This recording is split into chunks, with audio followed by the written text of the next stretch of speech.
The state tournament for boys hockey began tonight over in Section 7 Single A. The 4 vs 5 matchup, certainly an intriguing one. The Proctor Rails tied the International Falls Broncos earlier this season, but the Broncos come into this one with just one loss. Both teams also looking for their first trip to state in over 20 years. The entire town of International Falls making the trip to Proctor tonight. The Rails looking to defend home ice. First period action, this point shot from Parker Swart gets tipped in by Jax Hardy. The freshman grabs the icebreaker, and it's 1-0.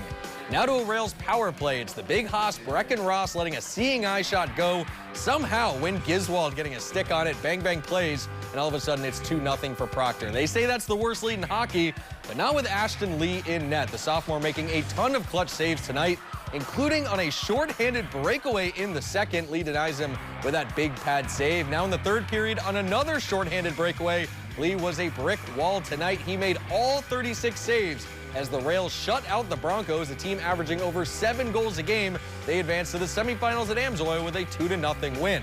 Now let's go to North Star Ford Arena. Hermantown hosting North Shore. The Hawks would spend plenty, and I mean plenty, of time in the offensive zone tonight. Caden Mannion shooting it.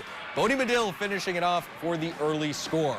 Later in that first period, it's Ford Skydo with the hot wrist shot. Tonight he moved into second all-time in games played, coming through with his 99th career point on that goal. Hermantown would take each of the first 29 shots in this game. Another goal from Bodie Medill makes it 4-0. The Hawks would add 10 more.